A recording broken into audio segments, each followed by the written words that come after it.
Hello, everyone, and welcome to this episode of Ignition Time. I'll give you a sense of when the Senate is likely to vote on this massive $1.9 trillion stimulus package, security implications for Congress, security implications for the House of Representatives that are delaying the business in the House. Let's just jump right in, everyone. Also, new reporting has emerged that the Republicans in the Senate are going to make it as difficult, as painful as possible for the Democrats to pass the $1.9 trillion stimulus package, everyone. I'll be releasing a new video covering that in a little bit more detail tomorrow morning at 9 a.m. East Coast time. So please make sure you click like, please make sure you subscribe and enable notifications so you can get the latest news about information that impacts the country, the economy, as well as your money. Speaking of information that impacts the country, this is just some incredible news that just emerged. I wanted to share this with you before I dig into the other stuff I mentioned at the start of the video. Check this out, okay? As most of Florida was waiting for the vaccines in January, the wealthy Keys Enclave of Ocean Reef was vaccinating more than 1,200 residents. A month later, one of the prominent residents sent the Florida governor a check for $250,000. Here's the article, everyone. I'll provide you with a link to all of these resources in the description section below. Pretty incredible, everything that's going on. It's some of this information is hard to believe. Speaking of hard to believe, the House was supposed to be in session today, but you'll see this headline from Politico. The House had to cancel their work schedule because everyone, there is a security threat. Believe it or not, there's a security threat for tomorrow. And federal authorities and the Sergeant at Arms warned of discussions by members of the militia and said that they plan to be at the Capitol tomorrow. Wow. So the House had to leave, but the Senate is going to be back tomorrow at noon. The Senate is going to be back in order to continue the business on the stimulus package. They're going to conduct a series of discussions, and then they're going to decide to vote on the $1.9 trillion stimulus package. I have a feeling that Vice President Kamala Harris is going to be involved in the decision to begin the vote. In other words, she's going to have to break the tiebreaker so that they can vote on the package, because the Republicans will say, no, we don't even need to vote on the package. And that's why I mentioned that the Republicans are going to try and make things as challenging as possible. In fact, not one Republican in the United States Senate has supported the massive $1.9 trillion stimulus plan. Now, there have been some rumblings from Lisa Murkowski from Alaska, who said that her state was badly impacted.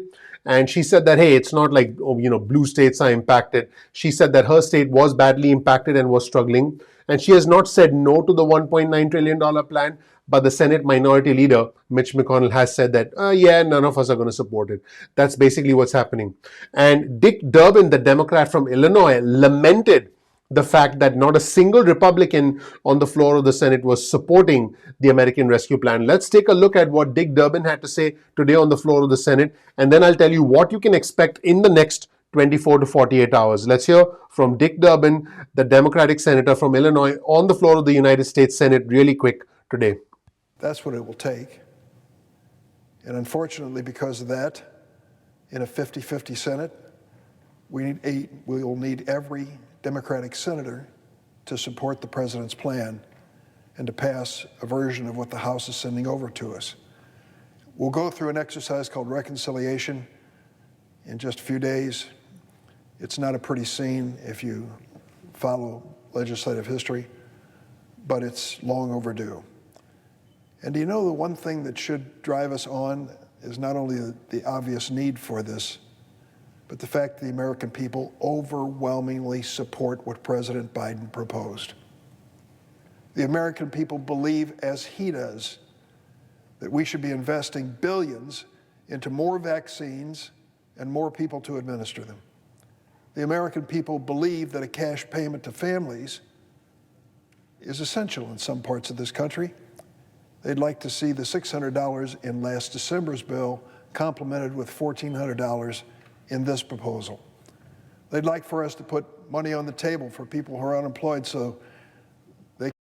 And I want our viewers and subscribers to know that one of the big things that the Republicans are complaining about is the fact that they don't want bailouts for poorly run Democratic states, slush funds for Democratic pension funds, for blue state pension funds. That's what the Republicans have said. I've actually been working on a detailed analysis of which states have been impacted and which states are doing just fine. There's some shocking information. And as I answer the question, is your state going broke? I'll be releasing that video on our channel in the next 24 to 48 hours. So please make sure you subscribe and enable notifications. Speaking of states impacted, oil and gas states, states that are oil and gas states, and tourism states like Nevada have been very, very, very badly impacted as far as their budget is concerned. Texas was badly impacted. Texas was upside down as far as state revenues were concerned. Nevada was upside down as far as state revenues were concerned. California did just fine. California made more money in 2020 than it did in 2019, and I'll be releasing a video breaking that down in more detail so that every single state in our country is covered, so that you have an idea of what's been going on in terms of the impact on states across the country. So please subscribe and enable notifications. In fact, Lisa Murkowski from Alaska is also suffering because that's an oil and gas state. Lisa Murkowski said that her state was not doing as well as other states. And by the way, this goes against the Republican characterization of a blue state bailouts. And she said, my state has been into recession, so nobody gets it, nobody understands it.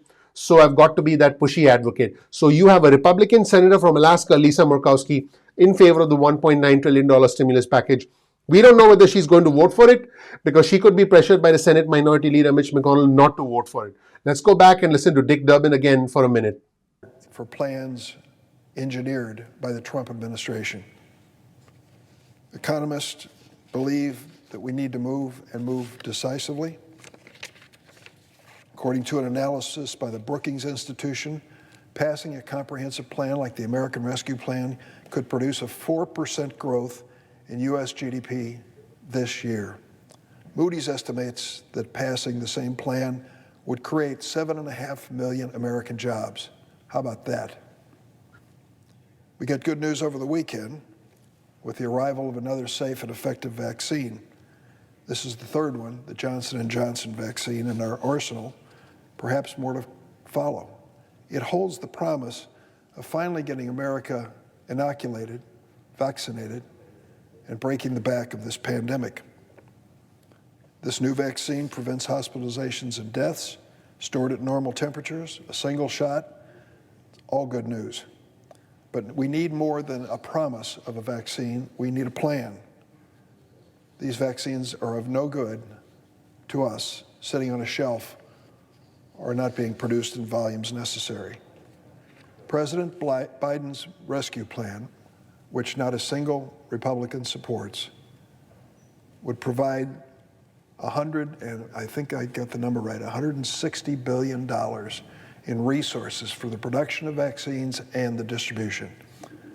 If we ever needed it, this was a moment. Thankfully, President Biden's leadership has led to allocations to Illinois of vaccines that have increased by 70% since he took over as president. We still have our... So what's happening right now is that the COVID aid procedural bill, everyone, there was supposed to be a stimulus procedural bill that was supposed to happen tonight, which would basically be like a precursor of the main vote. That was supposed to happen tonight, but guess what? It didn't happen tonight because Senator Ron Johnson said that, basically put up several charts. One of the charts he put up, he said that if you took $1.9 trillion and stacked it with dollar bills, it would be over 67,000 miles high. Yes, he shared that statistic. I'm sure that statistic is important to you. More important, I believe Senator Ron Johnson thinks it's more important than putting food on the table, than making rent, than keeping the lights on. Hey, I'll be covering some of the things that the Republicans are doing and whether this has an impact on stimulus tomorrow. I'm waiting for some more information to emerge tonight based on all of my sources in DC. But here's what I have for you. I can tell you that the COVID procedural bill, which was supposed to take place today, which essentially is a vote to make sure that they vote on the stimulus bill, that didn't take place today, which means that, here's what it means. It means that the stimulus vote will happen in the Senate, but it could drag well into the weekend. It could potentially drag into Saturday as well. My original expectation was that it would be done on Friday. It could still be done on Friday, but I wouldn't be surprised if it drags into the weekends. I think the Senate will be working this weekend. That's where things stand, everybody. Pretty incredible sequence of events. And I will keep you posted with everything that's going on. Please click like, please subscribe, please enable notifications. I'll be releasing some detailed updates about some myths, about some misconceptions about the fact that many of these politicians are actually lying to us about state and local revenue. I'll be covering that in a future video as well. So please subscribe. I'm looking forward to seeing you soon in the next episode of Ignition Time. Thank you so much. Hang in there. Hang in there. We'll get through this and I'll provide you with the news as it emerges. Thanks. I'll talk to you soon. Take care. Bye.